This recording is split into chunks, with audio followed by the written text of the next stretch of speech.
آیا ہے انہوں نے کیا کہا ہے، اور جو وہ کہنا چاہ رہے ہیں وہ ان کے کہنے پہ کسی نے کوئی دھیان بھی نہیں دینا، کیونکہ ان کی دیکھیں ان کی کیا مطلب اس میں سمجھ آئی،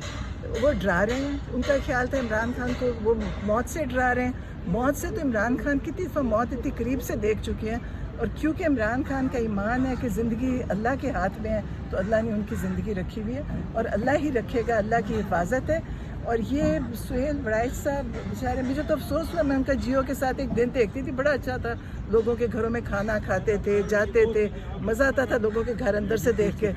ہاں تو اس لیے مجھے تو یہ افسوس ہوا کہ ان کو کرنے یہ بولنے کی ان کو ضرورت ہی نہیں تھی، لیکن شاید کسی کے نے کروا دیا ہوگا ان سے، مجھے نہیں۔ اچھا میڈم، وہ اتنے سینئر چونکہ جرنلسٹ ہیں، انہوں نے تقریباً 4 دہائیاں اس پروفیشن میں گزار دیں، لیکن جس طریقے سے معذرت کے ساتھ وہ ایک ڈاکیے کا رول پلے کر رہے ہیں کہ وہ پیغام رسانی، حالانکہ ان کا کام رپورٹ کرنا ہے، پیغام لے کے آنا، ٹریک کرنا تو نہیں ہے۔ جس زمانے سے وہ ہیں نا اس میں یہی ہوتا تھا، وہ جرنلسٹ بیچارے ایسے ہی ہوتے تھے، وہ سچ نہیں بول سکتے تھے، وہ سچ لکھ نہیں سکتے تھے،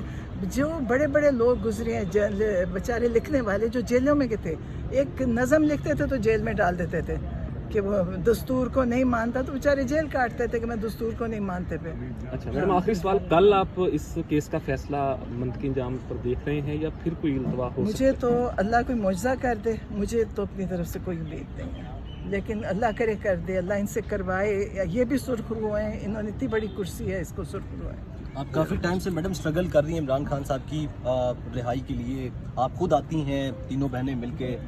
لیکن کوئی رسپونڈ نہیں ملتا، بڑا ایک یعنی آپ کو گرفتار بھی کر لیا جاتا ہے اڈیالہ جیل کے۔ کہ یہ ہمارے سے ہار گئے ہیں،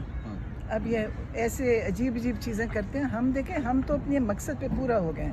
عمران خان سرخرو ہو گئے ہیں، آج یہ عمران خان سے کہہ رہے ہیں کہ پلیز ہمارے سے معافی مانگو تاکہ ہمیں نجات ملے، لیکن نہیں ملے گی۔